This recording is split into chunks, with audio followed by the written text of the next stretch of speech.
빌립보서 3장 12절에서 14절의 말씀, 우리 다 같이 마음을 담아서 합독하도록 하겠습니다. 내가 이미 얻었다함도 아니요 온전히 이루었다함도 아니라 오직 내가 그리스도 예수께 잡힌 바 된 그것을 잡으려고 쫓아가노라. 형제들아, 나는 아직 내가 잡은 줄로 여기지 아니하고 오직 한 일, 즉 뒤에 있는 것은 잊어버리고 앞에 있는 것을 잡으려고 표대를 향하여 그리스도 예수 안에서 하나님이 위에서 부르신 부름의 상을 위하여 쫓아가노라. 아멘. 하나님의 말씀입니다. 메이저리그 야구에 좀 관심이 있으십니까? 메이저리그에 한국 선수들이 좀 뛰고 있어요. 그래서 유현진 선수가 그 LA 다저스, 추신수 선수가 텍사스 레인저스에서 선수 생활을 하고 있습니다. 그런데 텍사스 레인저스의 신인 감독으로 49살인 제프 베니스터라는 사람이 지난 주간에 발탁되었습니다. 이 제프 베니스터라는 사람에 대해서 기사가 난 것이 있어서 그걸 읽어봤는데 그것이 매우 감동적이어서 오늘 성도님들께 좀 소개해드리고자 합니다. 제프 베니스터가 야구에 푹 빠진 게 고등학교 때였습니다. 그런데 고등학교 시절에 뼈에 암이 생기는 고람에 걸려서 무려 7번이나 왼쪽 발목 수술을 해야만 했다고 합니다. 그리고 대학교 2학년 때는 홈으로 세도하는 주자와 부딪혔는데 주자의 무릎이 정통으로 목을 강타해서 목이 완전히 뒤로 꺾여서 급하게 병원으로 후송되어야만 됐다고 합니다.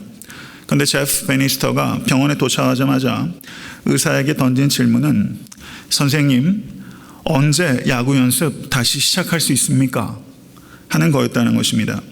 그때 의사는 자네는 다시는 야구를 할 수 없게 될지 모르겠네. 앞으로는 육체를 덜 쓰는 분야를 알아보는 것이 현명할 것일세 라고 말했습니다. 그때 제프 베니스터가 웃으면서 저는 반드시 메이저리그에서 뛸 것입니다 라고 대답하였던 것입니다. 이 제프 베니스터가 회복되는 데만 꼬박 1년이 걸렸고 그 과정에서 225파운드였던 몸무게가 139파운드가 될 만큼 그는 혹독한 시련을 겪었습니다. 그러나 이 베니스터는 마침내 전미 최우수 선수로 화려하게 부활했고 1986년에 진짜 메이저리그 선수가 되었습니다. 그런데 이 베니스터가 메이저리그에서는 크게 빛을 발하지 못했습니다. 7시즌을 마이너리그에서 전전했고 만 26세였던 1991년도에 딱 한 차례 메이저리그 경기에 뛰었습니다. 그것도 한 경기 전체가 아니라 딱 한 타석에 들어섰습니다. 그때 상대 팀과 선수가 애틀랜타 브레이브스의 댄 패트리라는 선수인데 내야 안타를 쳐서 1루 베이스에 딱 한 번 도달해 본 것이 이 제프 베니스터의 메이저리그 전체 경력입니다. 그리고 그로부터 불과 몇 년 뒤인 28세인 1993년도에 선수 생활을 접게 되었습니다. 그리고 마이너리그 팀의 코디네이터로부터 시작해서 마이너리그 팀의 코치, 마이너리그 팀의 감독, 그리고 메이저리그의 벤치 코치, 그리고 지난주에 마침내 메이저리그의 감독에 오르게 된 것입니다. 이 감독의 좌우명은 죽어도 나는 그만두지 않는다. 이게 이 감독의 좌우명이었습니다. 그리고 이 감독은 1타수 1안타.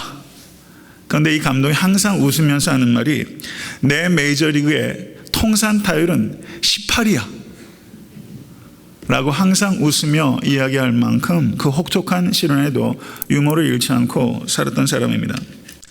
그런데 이 제프 베니스터가 12살 난 아들에게 이런 말을 하곤 했다고 합니다.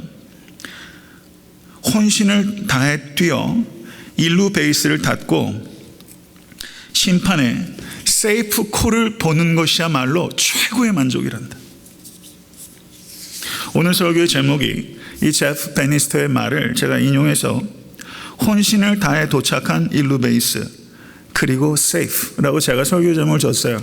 무슨 설교 제목이 이런가 아마 의아하셨던 분들이 계실 것 같은데 그런 사연이 있는 것입니다.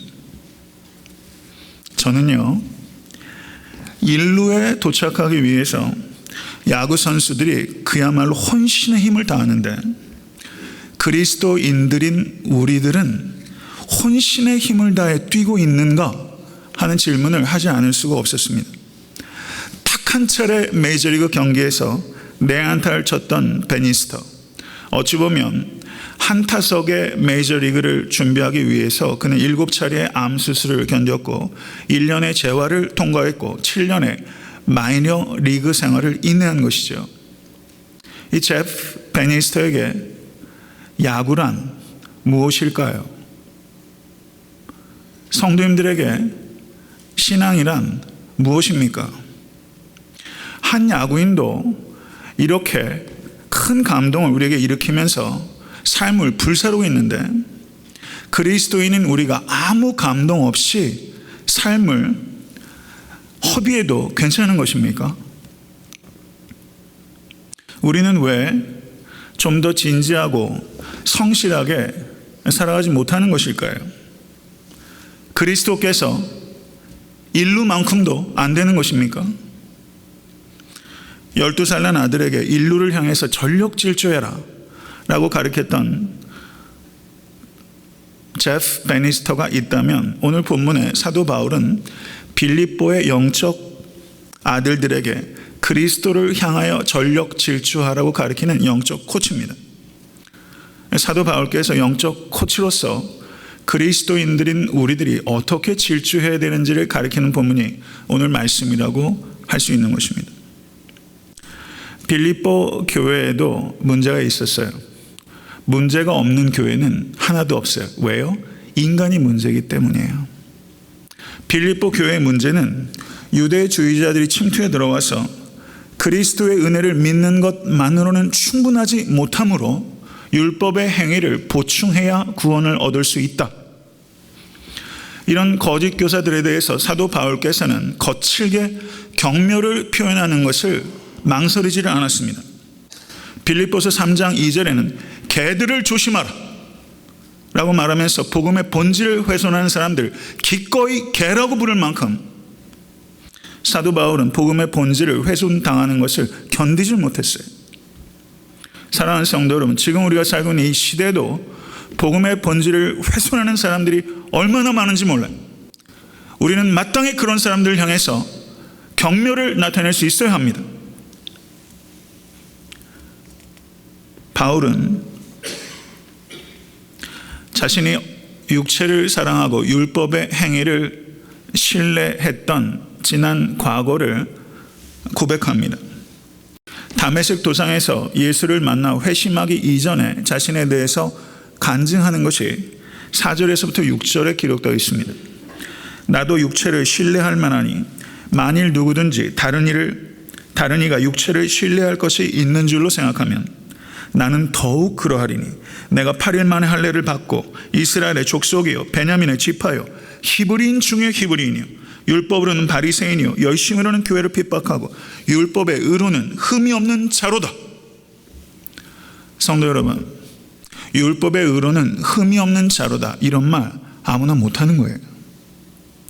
그런데 바울은 이 고백을 통해서 내가 왕년에는 그래도 한가닥 했던 사람이야 라고 은연중에라도 자기를 과시하려는, 자기를 자랑하는 의도가 하나도 없어요. 자기가 4절에서부터 6절까지 지난 회심하기 이전의 삶을 고백하는 것은 내가 얼마나 영적으로 무지했고 잘못된 열심을 가지고 살았는지, 얼마나 허망한 삶을 살았는지에 대해서 사도 바울은 자랑하는 게 아니라 폭로하는 거예요. 자기에게 가득 차 있던 사도 바울을 부활의 주님께서 다메섹 도상에서 찾아오셔서 만나셨습니다. 그 주님을 만난 후에 사도 바울의 삶 가운데 일어난 변화를 사도 바울은 이렇게 표현하는 것입니다. 그러나 무엇이든지 내게 유익하던 것을 내가 그리스도를 위하여 다 해로 여길 뿐더러 또한 모든 것을 해로 여김은 내 주 그리스도 예수를 아는 지식이 가장 고상함을 인함이라. 내가 그를 위하여 모든 것을 잃어버리고 배설물로 여기면 그리스도를 얻고 그 안에서 발견되려 함이니 내가 가진 의는 율법에서 난 것이 아니요 오직 그리스도를 믿음으로 말미암은 것이니 곧 믿음으로 하나님께로서 난 의라. 아멘.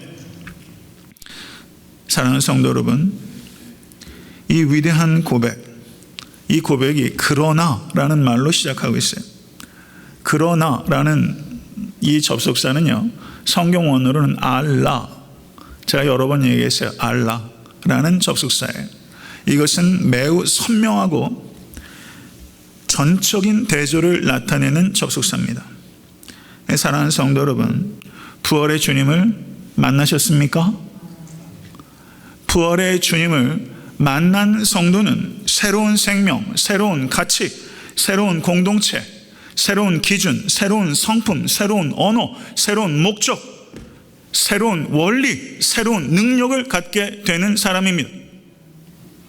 부활의 주님을 만난 사람은 새로운 피조물이에요. 성도 여러분, 사도 바울이 이전에 자랑하던 것을 해로 여기고 더 나아가 배설물로 여긴다라고 표현했습니다. 여기서 여긴다라고 번역되고 있는 성경 언어가 헤게오마이라는 단어입니다. 헤게오마이.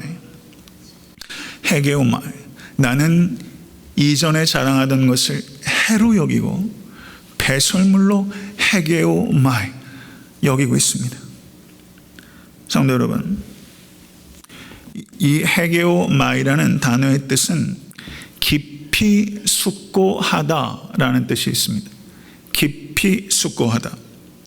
이전에 육체의 자랑으로 여기던 것을 해로 여기고 배설물로 여기는 것은 깊이 숙고한 결과예요. 성도 여러분, 우리의 신앙은요, 하나님께서는 우리의 생각을 약화시켜서 자신을 따르도록 하는 것이 아니라 하나님께서는 성도님들의 생각을 자극하시고 격려하셔서 자유롭고 인격적으로 하나님을 따르시도록 하는 하나님입니다. 신앙은 반드시 깊이 숙고하는 것이 되어야만 됩니다. 성도님께서 나도 부활의 주님을 믿는다라는 확신을 가지고 계시다면, 그럼에도 불구하고 아직도 이전에 썩어질 것들을 배설물로 여기지 않고 계시다면 모쪼록 이 아침에 헤게오마이, 헤게오스세 깊이 숙고하십시오. 찬송가 493장은 나 이제 주님의 새 생명 얻은 몸이라는 찬송이에요. 전 특별히 그 찬송의 가사 중에서 2절에 주 안에 감추인 새 생명 얻으니 이전에 좋던 것 이제는 값없다. 3절에는 산천도 초목도 새 것이 되었고 어떻게 되죠? 죄인도 원수도 친구로 변한다. 이전에 좋던 것 이제는 값없고 죄인도 원수도 친구로 변한다. 성도 여러분, 이것은 이 찬송시를 작시한 사람에게만 국한되는 것이 아니라 중생에서 새로운 생명을 가진 존재는 이런 변화가 경험되는 거예요. 알라, 그러나의 전환이, 대전환이 예수 그리스도 때문에 성도님들의 삶 가운데 있으십니까? 사랑하는 성도 여러분, 정말 예수를 주와 그리스도로 영접했다고 고백함에도 불구하고 옛 삶의 방식을 아직까지 바꾸지 못하고 있다면 그것은 희한한 일입니다. 그리스도인이 된다는 것은 결코 예전처럼 살 수도 없고 예전처럼 살아서도 안 된다는 것을 의미하기 때문입니다.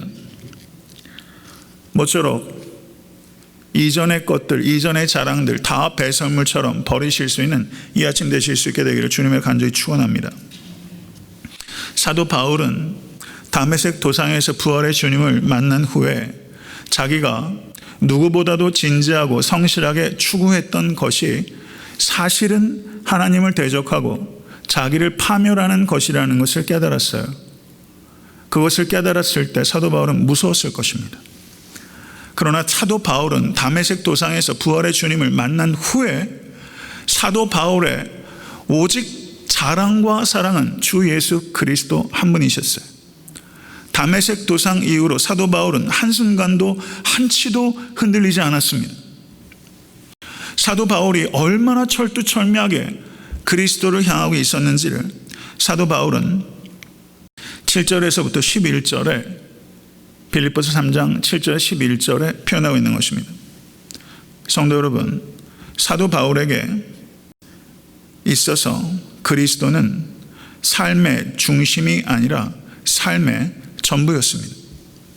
그의 삶은 그리스도를 위한 삶이었고, 사도 바울에게 가장 고상한 지식은 그리스도를 아는 지식이었고, 그가 얻고자 하는 것은 그리스도였고, 그가 닮고자 하는 것은 그리스도였고, 그가 발견되기 원하는 곳은 그리스도 아니었습니다.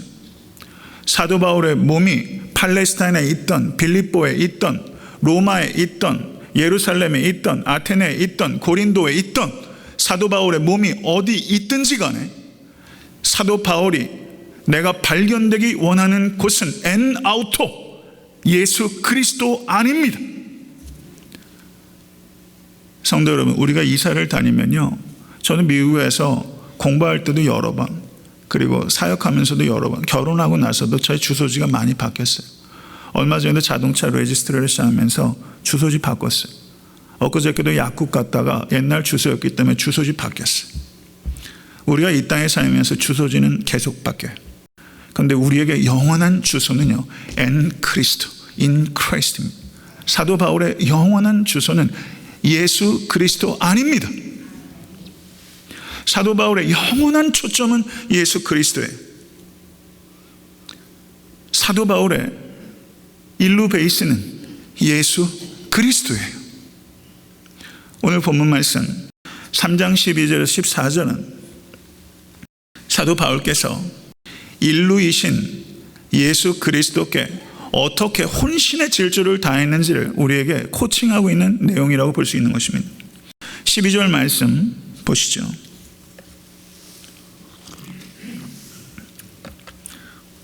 같이 한번 읽어보겠습니다. 내가 이미 얻었다 함도 아니요 온전히 이루었다 함도 아니라 오직 내가 그리스도 예수께 잡힌 바 된 그것을 잡으려고 쫓아가노라. 이게 무슨 말입니까? 내가 그리스도 예수께 잡힌 바 되었다. 사도 바울은요, 자기를 나는 예수께 잡힌 사람이다 라고 표현하고 있어요. 사도 바울이 언제 잡혔죠? 다메섹 도상에서. 예수께서 어떻게 잡으셨죠? 사울아 사울아 내가 어찌하여 나를 핍박하느냐? 나는 내가 핍박하는 예수라. 예수님께서 사도 바울을 그렇게 잡으셨어요. 잡았다라고 번역되고 있는 성경 언어가 카타람바노라는 단어입니다. 이 의미는 경찰이 조사를 하기 위해서 용의자를 체포할 때 그 의미가 카타람바노예요. 그러면 예수님께서 다메섹 도상에서 왜 사도 바울을 체포했을까요? 사도 바울이 교회를 핍박하기 위해서 다메섹으로 가고 있으니까 교회를 핍박하는 것을 중단하도록 하기 위해서? 아닙니다. 그리스도를 알고 그리스도를 닮게 하기 위해서 예수께서 사도 바울을 붙잡은 거예요. 아멘. 그리스도를 알고 그리스도를 닮게 하기 위해서 예수께서 사도 바울을 붙잡았어요. 성도 여러분, 예수께 붙잡히셨습니까? 예수께 붙잡힌 증거가 뭔지 아세요? 예수께 붙잡힌 사람은 그 다음부터는 예수를 붙잡으려고 해요. 예수께 붙잡힌 사람은 예수를 붙잡기 위해 삽니다.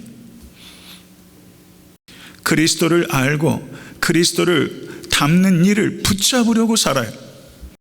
그러나 우리가 이 세상에 살면서 그리스도를 아는 일과 그리스도를 닮는 일에 완전한 사람은 한 사람도 없습니다.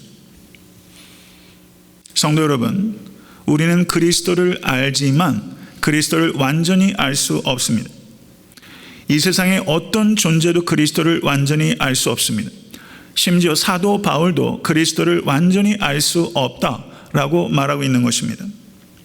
그리스도에 관한 지식은 그러므로 전적인 지식이 아니라 부분적인 지식입니다.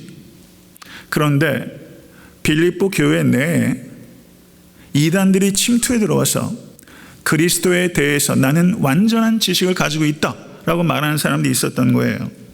이것에 대해서 사도 바울은 그렇지 않다. 내가 이미 얻었다 함도 아니요. 완전히 그리스도를 알지 못한다라고 사도 바울께서 말씀하고 계신 것입니다.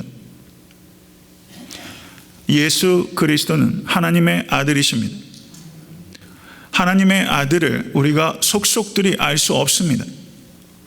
에베소서 3장 18절 19절은 능히 모든 성도와 함께 지식에 넘치는 그리스도의 사랑을 알아 그 넓이와 길이와 높이와 깊이가 어떠함을 깨달아 하나님의 모든 충만하신 것으로 너희에게 충만하게 하시기를 구하노라 라고 사도 바울께서 기도하셨어요. 여기에서 흥미로운 표현은 지식에 넘치는 그리스도의 사랑이라는 말입니다. 지식에 넘치는 그리스도의 사랑. 지식에 넘치는 이라고 했을 때 이 단어의 뜻은 지식을 초월하는, 지식을 뛰어넘는 이런 뜻입니다. 그리스도의 사랑은 인간의 지식을 뛰어넘는, 인간의 지식을 초월하는 광대한 사랑입니다. 믿으십니까? 그래서 사도 바울께서는 그리스도의 사랑 안에 나타난 하나님의 사랑의 넓이와 길이와 높이와 깊이를 알게 해달라고 기도했던 것입니다. 기도하지 않고는 알 수 없는 사랑, 그 사랑, 지식을 초월하는 사랑, 이것이 그리스도의 사랑입니다. 성도 여러분, 그리스도를 알 수 있지만 그리스도를 완전히 알 수는 없습니다. 그리스도를 완전히 알 수 없다는 사실이 성도님들께서 그리스도를 알고자 하는 추구를 포기하게 하는 것이 아니라 그리스도를 알고자 하는 추구를 자극하는 것이 될 수 있게 되기를 주님을 간절히 축원합니다. 성도 여러분, 다메섹 도상에서 사도 바울께서 부활하신 주님을 만난 후에 나는 부활의 주님을 만났기 때문에 이제 나는 예수님을 충분히 안다 라고 생각하지 않았어요. 다메섹 도상에서 사도 바울은 부활의 주님을 만난 다음에 그리스도를 더욱더 알고 싶은 갈망이 생겼어요. 세상 지식은요, 한계가 있어요. 어떤 한 분과의 학문의 폭은 한계가 있어요. 거기에 전문가가 되면 그 학문에 대한 신비감은 그만큼 감소하는 거예요. 그런데 그리스도를 아는 지식은 그리스도를 알면 알수록 더 알고 싶어지고 그리스도를 알면 알수록 그리스도가 얼마나 신비한 존재인지를 깨달아가는 지식, 알면 알수록 그 신비가 감소하는 지식이 아니라 알면 알수록 그 신비가 증폭되는 지식, 이 지식. 성도 여러분, 그리스도를 알고 싶으십니까? 신앙생활 수십 년 해오셔서 이제는 그리스도에 대해서 빠삭하십니까? 더 알 것이 없으십니까? 성도 여러분, 그리스도를 아는 일에 우리가 완전할 수 없는 것처럼 그리스도를 닮는 일에 있어서도 우리는 완전할 수 없습니다. 그런데 마찬가지로 빌립보 교회는 나는 그리스도를 완전히 안다, 나는 그리스도처럼 완전하다, 인간은 그리스도처럼 완전할 수 있다 라고 말하는 이단들이 있었습니다. 이것에 대해서 사도 바울은 분명하게 아니다 라고 말씀하고 있는 거예요. 그것이 온전히 이루었다 함도 아니라 I'm not perfect. 사도 바울은 그렇게 말씀한 것입니다. 성경에서 우리에게 말씀하고 있는 바는 우리가 완전할 수 있다라고 이 땅에서 얘기하는 것이 아니라 완전을 목표로 달려가라라는 촉구입니다. 내가 너희를 사랑한 것 같이 너희도 나를 사랑하라. 너희도 서로 사랑하라. 주님께서 가르치셨어요. 그러나 성도 여러분, 어떻습니까? 주님처럼 사랑하는 것이 가능합니까? 예수 그리스도의 충만한 사랑과 충만한 용서와 충만한 긍휼과 충만한 선하심과 충만한 거룩과 충만한 지혜와 충만한 능력과, 성도 여러분, 거기까지 우리가 잘하는 것이 이 땅에서 가능합니까? 불가능합니다. 그러나 주님께서는, 그리고 사도들께서는 그리스도의 장성한 분량까지, 그 충만함의 장성한 분량까지 성장하는 것을 목표로 삼으라고 우리에게 가르치고 계신 것입니다. 사랑하는 성도 여러분, 가장 위대한 기도 가운데 하나는 주여 나를 그리스도의 장성한 분량까지 자라게 하여 주시옵소서라는 기도예요. 가장 성공적인 인생은 그리스도의 장성한 분량까지 자라기 위해서 삶을 이끌어가는 삶, 그것이 가장 성공적인 인생이에요. 믿으시면 아멘 하세요. 성도 여러분, 이 기도, 이런 삶 살아오고 계십니까? 사도 바울께서 그리스도를 아는 것과 그리스도를 닮는 삶은 사도 바울의 평생의 추구였습니다. 오직 내가 그리스도 예수께 잡힌 바 된 그것을 잡으려고 쫓아가노라. 잡으려고 쫓아가노라. 쫓아가다라고 번역되어 있는 성경 언어가 빌립보서 3장 6절에 열심으로는 교회를 핍박하고 라고 했을 때 핍박하다라는 동사와 동일한 동사가 사용되고 있어요. 이 단어가 디오코라는 단어입니다. 사도 바울께서 다메섹 도상에서 예수를 만나기 전에 그리스도인들을 잡으려고 추적했던 것처럼 다메섹 도상에서 예수 그리스도를 만난 후에는 그리스도를 아는 지식과 그리스도를 닮는 삶을 추적하고 있다고 말하고 있는 거예요. 성도 여러분, 13절과 14절에서 사도 바울께서 이렇게 말씀합니다. 형제들아, 나는 아직 내가 잡은 줄로 여기지 아니하고 오직 한 일, 즉 뒤에 있는 것은 잊어버리고 앞에 있는 것을 잡으려고 표대를 향하여 그리스도 예수 안에서 하나님이 위에서 부르신 부름의 상을 위하여 쫓아가노라. 형제들아 라고 사도 바울께서 매우 간절하고 그리고 부드럽게 부르고 있습니다. 그리스도를 아는 지식과 그리스도를 닮는 삶을 추구하는 것은 사도 바울에게만 국한된 추구도 아니고 목회자나 영적 리더들에게만 국한된 추구도 아니고 모든 형제들이 추구해야 되는 삶입니다. 형제들아 라고 말했기 때문에 자매들은 마음 놓아서는 안 돼요. 이 뜻은요, 형제 자매들을 모두 포괄해서 호칭하는 거예요. 에베소서 6장에서도 아비들아 자녀를 노엽게 하지 말라는 것은 어미들은 자녀를 노엽게 하지 않기 때문이 아니에요. 거기에서 아비들아는 부모를 가리키는 거예요. 대표해서 형제들아라고 말하는 거예요. 그리스도를 아는 지식과 그리스도를 닮는 삶에 대한 추구는 모든 그리스도인들이 해야 되는 경주입니다. 아멘. 갈라디아서 3장 28절에 너희는 유대인이나 헬라인이나 종이나 자주자나 남자나 여자 없이 다 그리스도 예수 안에서 하나이니라. 믿으십니까? 바울이 아직 그리스도를 잡지 못했다고 말하는데 여기에 누가 그리스도를 나는 잡았다고 말할 수 있습니까?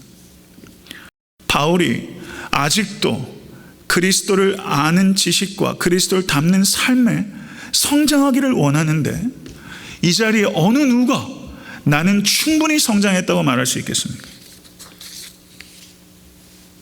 사도 바울은 그리스도를 아는 지식과 그리스도를 닮는 삶을 목적으로 달리기 위해서는 먼저 뒤에 있는 것을 잊어버려야 한다라고 우리에게 가르치고 있어요.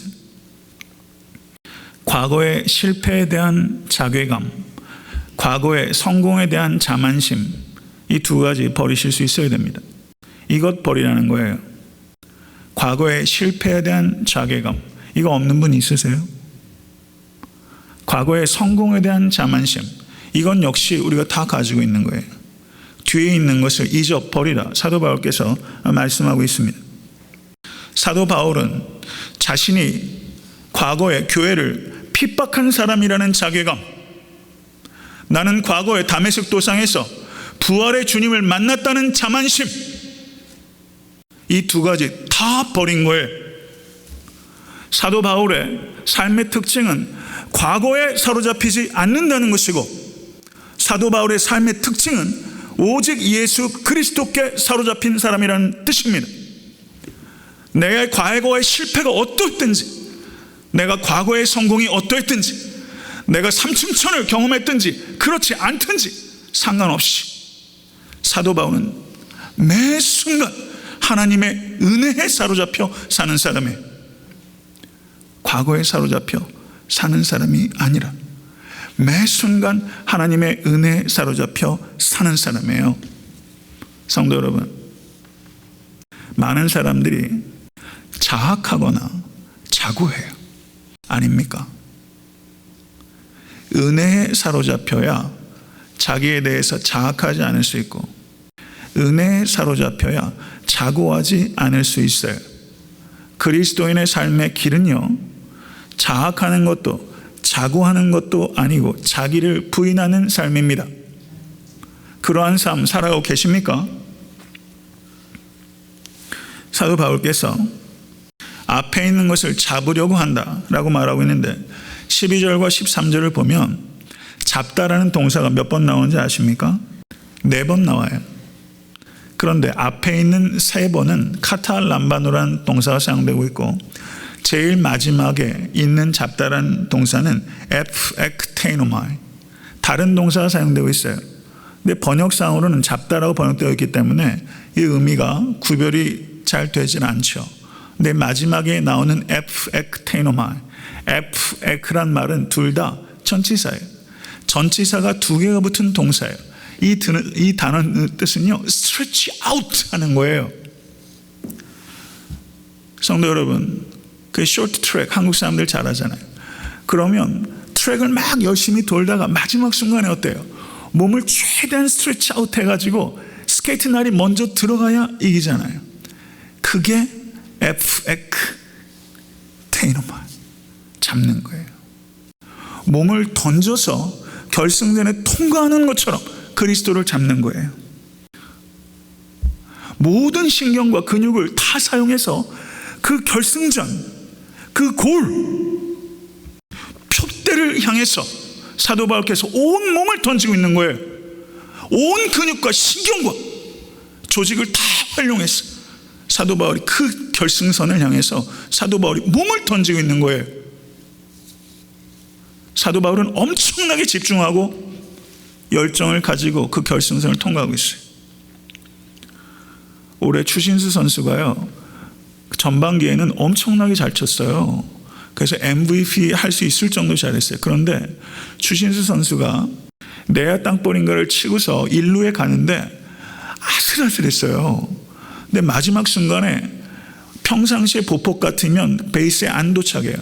그래가지고 마지막 발이 그 베이스에 닿으려고 평소의 보폭보다 한 1.5배 정도를 발을 넓혀가지고 베이스를 밟는 순간 발이 휘청하더니 발목에 문제가 생겼어요. 그래서 성적이 꼬꾸라쳤어요. 근데 1루에 도착하기 위해서는 경우에 따라서는요, 주자들이 달리다가 어떻게 하죠? 헤드 퍼 슬라이딩이라고 그래요. 머리부터 들어가는 슬라이딩으로 1루를 향해서 온몸을 던져요. 그게 메이저리그 선수예요. 류현진 선수가 미국 메이저리그의 그 철학을 잘 이해하지 못하고 미국에 왔다가 그 내셔널리그에서는 그러니까 투수도 타격을 하니까 1루에 들어가면서 너무 유유자적으로 뛰다가 매스컴에서 욕먹었어요. 그 다음부터는 죽더라도 열심히 뛰어요. 이게 메이저리그예요. 1루 베이스 한 번 밟고 마이너리그로 떨어지는 사람들이 있잖아요. 그 자리에 한 번 서기 위해서 평생을 거는 선수들이 있어요. 1루 베이스 한 번 밟아보는 것을 평생의 목적으로 하는 야구 선수들이 있어요. 저는요, 왜 우리는 그렇게 못 달리지? 각고의 노력을 하잖아요. 눈물겹게 노력하잖아요. 운동선수도 얼마나 땀과 희생과 눈물을 거기에 쏟아요. 단 한 순간을 위해서 1루 베이스 한 번 밟기 위해서 암을 7번 수술하고 1년 재활하고 7년을 마이너리그에서 그 눈물 젖은 빵을 먹으면서 그거 딱 한 번 밟았잖아. 그리고 자기 아들에게 뭐라고 말해?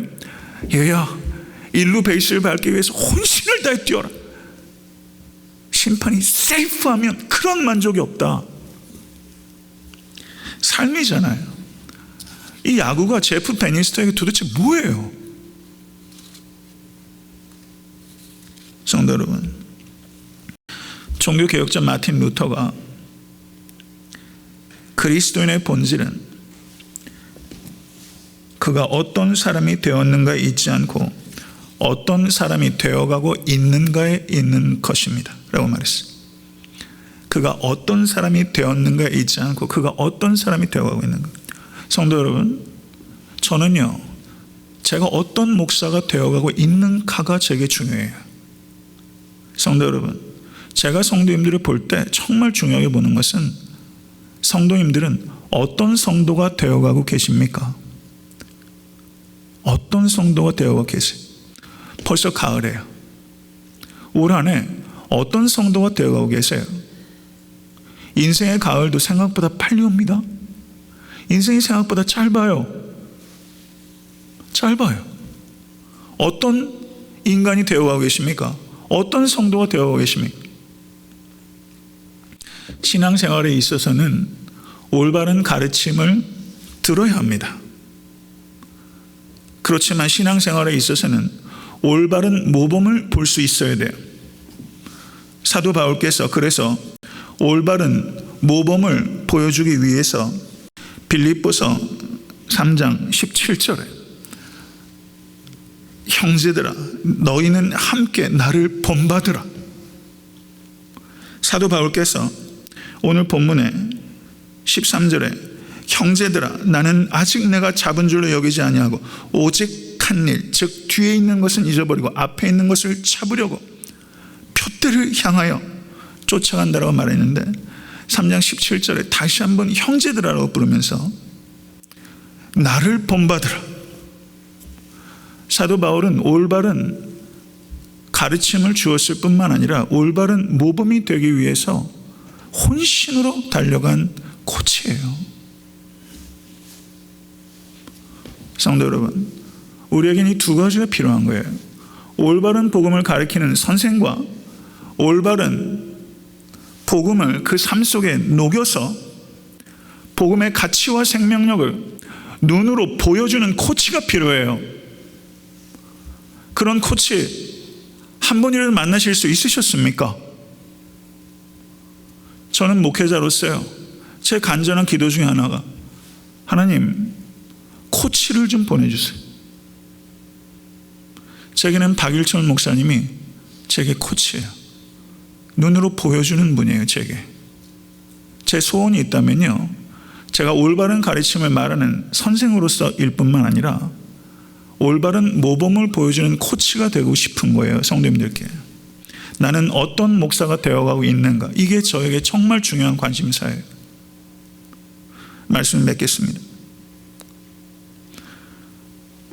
단 한 게임, 단 한 타석, 단 한 분의 일루 베이스, 그걸 위해서 삶 전체를 불살랐어요.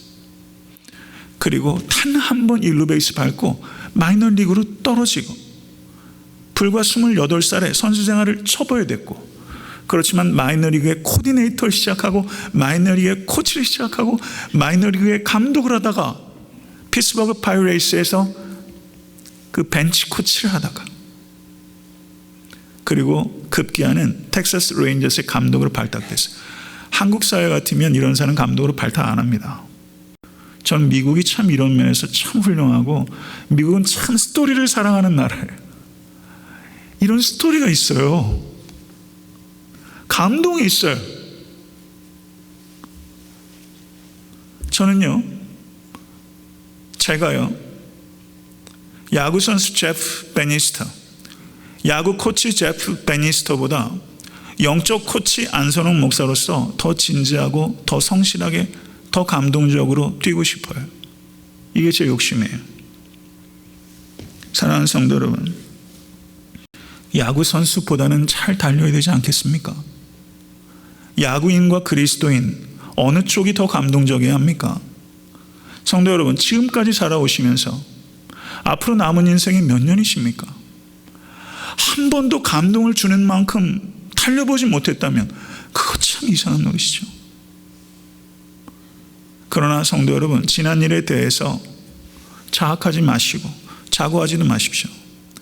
단 한 번 인류 베이스를 밟아도 성도 여러분, 내 자식에게, 내 성도에게, 너 목장 식구들에게 내가 한 번만이라도 감동적으로 혼신을 다해서 달린 거 보여주십시오. 제가 올해 성경 일독을 하면서 성도님들 가운데 평생 처음 성경 일독에 성공했다고 말한 성도들이 여럿 있었어요.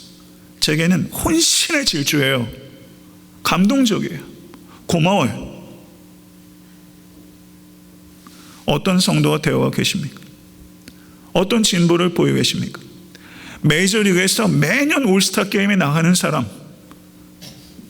그런 사람보다 저는 단 한 번 인류 베이스를 밟아도 그 일에 목숨을 걸고 혼신을 다해 달리고 세이프 하는 그 심판의 그 제스처 하나를 보면서 마지막 순간에 인류를 통과하는 선수는요, 이렇게 보거든요. 옆에 있는 그 심판을. 세이프. 야구에도 심판이 있지만 인류의 역사에도 심판이 있어요. 예수님은 심판주예요.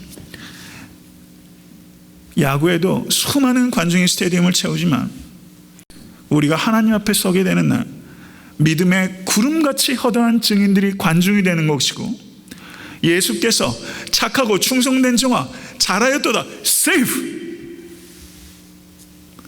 여러분, 그 콜 들어야 되지 않겠어요? 착하고 충성되는 종아 잘하였도다. 감동적으로 이 세상 삶 잘 마치세요. 혼신을 다해 뛰세요. 감동을 좀 일으킵시다. 교회가 이 세상에 감동을 못 일으켜요.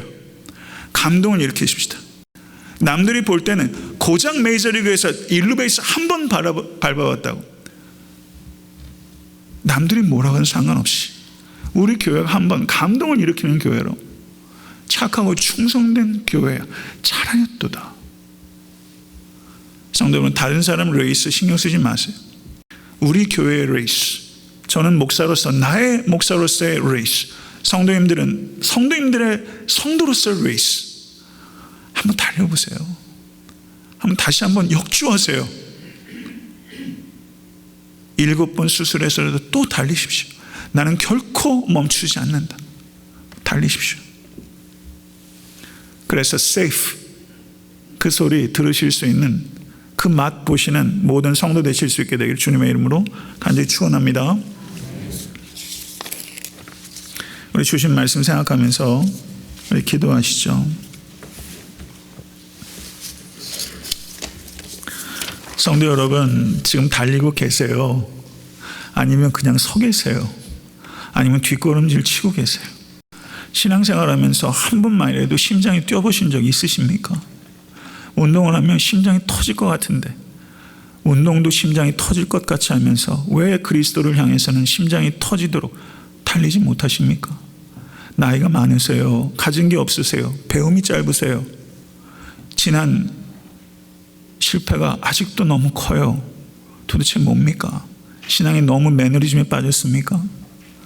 성도 여러분, 지난 시간들에 대한 자기 연민, 자학 다 버리세요. 괜찮아요. 지금부터 달리세요. 7번 수술했다고 생각하세요. 1년 재활했다고 생각하세요. 상관없어요. 오늘 아침에 시작하십시다. 다시 한번 인류를 향해서 오늘 달리십시다. 혼신의 역주를 하십시다. 가진 게 없어도, 배운 게 없어도, 아는 게 없어도, 성경 지식이 부족해도, 잘나지 못해도 상관없어요. 달리면 돼요. 오늘 아침에 달리기로 결단하십시다. 인류 베이스 그까이 것 가지고도 그렇게 뛰는데 그리스도를 향해 왜 우리는 못 달리죠? 오늘 아침에 달리게 해달라고, 혼신을 다해서 달리겠다고 결단하십시다. 이 기도 우리가 드렸으면 좋겠습니다. 다 같이 기도하겠습니다. 할렐루야. 존귀하신 주님, 감사합니다. 그리스도께서 이 땅에 찾아오셔서 아버지, 귀신 들리고 병 들고 소외받고 가난하고 걷지 못하고 아버지, 슬피 울고 자기 연민과 자학에 빠지고 자기 실패에 신음하는 사람들, 한 번도 인간 대접받지 못했던 사람들을 참 많이 찾아가셨습니다. 인자는 머리 둘 곳이 없도다. 주님 말씀하신 만큼 주님 많이 달리셨습니다. 주님의 달리기는 예수 그리스도의 십자가 위에서 멈췄습니다. 그리고 그곳에서도 강도를 살리기 위해서 주님께서 또 분주하셨습니다. 아버지 하나님, 예수께서 그렇게 달리셨고 사도 바울도 표대를 향해서 그렇게 달렸고, 아버지 하나님, 나는 달려간다라고 사도 바울 얘기했고, 아버지 하나님, 우리는 왜 못 달립니까? 우리 교회는 왜 못 달립니까? 이 땅의 교회들은 왜 이렇게 정체되어 있고 뒷걸음질 칩니까? 아버지 하나님, 달리게 해 주시옵소서. 확신을 가지고 절박하게 달릴 수 있도록 하나님 도와주시옵소서. 메이저리그를 꿈꾸는 야구인들만큼도 왜 열정이 없습니까? 왜 그들만큼도 우리는 목적이 없습니까? 그리스도께서 그렇게 하찮습니까?